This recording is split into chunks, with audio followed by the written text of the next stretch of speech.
writing craves solitude and isolation in between times when you have to swim in ocean of influences.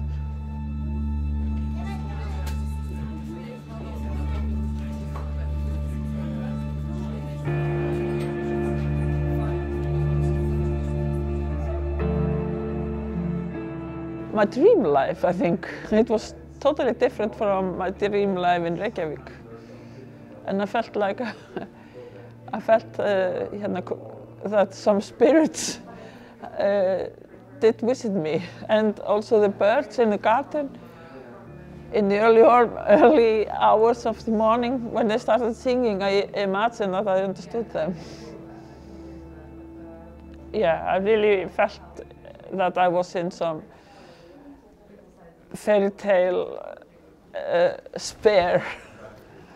Povedala by som, že v dnešnej dobe sústredenie a sústredená práca nerušená je totálny luxus. A takáto rezidencia vám môže pomôcť zostať s tými myšlienkami, ktoré máte, vracať sa k nim slobodne, bez prerušenia a nechať ich vykvitnúť. It was the first residency I've done, and for me it was really important being there in Košice because I was very well welcomed and people were very sympathetic. The people organizing the residency made me feel at home immediately with nice traditional food and everything, the space. No ja to mám vždy tak, že mám nejaký koncept dopredu, ale ten sa častokrát na tej rezidencii rozpadne. A vlastne tam som zistil nejakú pre mňa zaujímavú informáciu, že vlastne v okolí tej rezidencie, toho rezidenčného doma vlastne bola oddávna sledovaná v jazere proste príšera alebo nejaký červ jazerný. Takže ja som sa neskôr venoval tomuto príbehu a snažil som sa napísať príbeh o tom jazernom červovi a nejakej komunikácii s ním. Nórsko bolo pre mňa veľmi meditatívne, pričom vtedy ešte celá tá krajina bola do veľkej miery zimná a zamrznutá a všade bol sneh a ľad, ale to akoby i určovalo rytmus a denné fungovanie mesta Stavanger, ktoré bolo ešte akoby ponorené v tme a všetko bolo spomalené a čomsi ospalé. Moja babička si strašne rada odkladala hrnčeky s takými motívmi, nejakými obrázkami, občas až takými naivnými a všetky som po nej zdedila. A potom som zistila, že obraz, ktorý tam na tej rezidencii, v tom rezidenčnom byte na stene bol taký huslista pri mori a strašne podobný obrázku, ktorý mám akoby na hrnčeku po nej.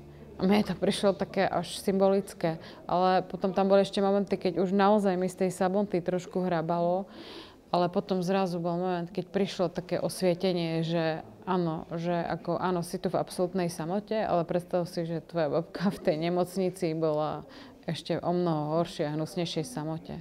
Takže takéto tam boli momenty, ktoré ma ako ubezpečovali v tom, že áno, je dobré, že som si túto rezidenciu vybrala, som na správnom mieste a píšem ako správnu tému.